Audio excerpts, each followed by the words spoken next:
Iyi ni ji y'inanasi, twe twabivuze yuko tugiye kuzarebera hamwe akamaro k'inanasi. Inanasi iyo utayiriye ugakora ji nabyo birashoboka, hari ukuyirya, hari ukuyikora nka ji, kuyikoramo ji byose biremera. Iyi rero, iyi ni ji, ndashaka ko turebera hamwe akamaro ka ji. Uyu munsi ni ikiribwa cy'umunsi tugiye kuvugaho. Twe twayivuzeho mu buryo bw'imbuto, uyu munsi rero turayivugaho nk'umutobe wa ji. Tugiye kuvuga akamaro k'umutobe wa ji n'uburyo utegurwa kugira ngo ube umwimerere. Mwese rero mube hafi, mukurikire ji, mukurikire murebe iyi videwo. Iyi videwo yose muyikurikire nyamuneka, mbasabye kuyikurikira yose mukayirangiza. Tugiye kuvugaho akamaro k'iyi ji, videwo yose muyirebe uko yakabaye, muyikurikire, tugiye kuyireba yose. Tugiye gutangira turebe uko ji y'inanasi itegurwa, hanyuma niturangiza turavuga akamaro intungamubiri dusanga muri iyi ji, amavitamine dusanga mu nanasi, akamaro k'inanasi.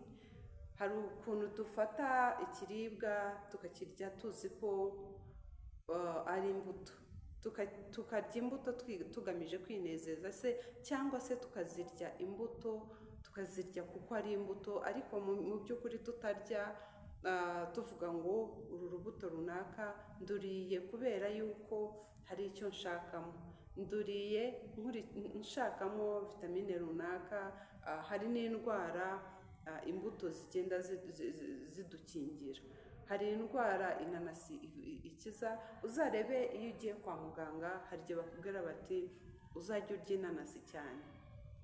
Uriya kwa muganga hari imbuto bitewe n'indwara baba bagusanzemo, hari imbuto bakubwira bibandaho, bakakubwira bati ujye urya inanasi, cyangwa se uzarebe nk'umurwayi w'amaso. Urugero, umurwayi w'amaso bamutegeka kurya voka nyinshi, nibura nka 3 mu cyumweru, kubera ko hari ukuntu udutsi tw'amaso, urabona iyo warwaye amaso, abantu bakunda kurwara amaso barabizi, hari ukuntu uba wumva ukuba bene ahangaha, ukumva harimo ibintu by'ibitaka, amabuye byihirika, ukumva umeze nkaho ufite ibitotsi.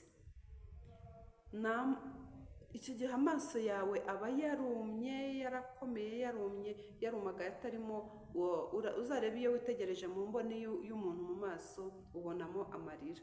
Iyo utangiye kubona ibyo bimenyetso rero mu maso, ni ukuvuga yuko nta mazi, amaso buriya bafitemo amazi, y'amazi ubona y'amarira mu maso, ameze nk'uzitegeze mu mboni y'umuntu harimo nk'amarira. Ayo ni amazi atuma ijisho rigenda rikora neza, ryikaraga neza, umubumbe w'ijisho. Iyo utayafite rero wumvamo bya bintu biguhanda n'ibiki.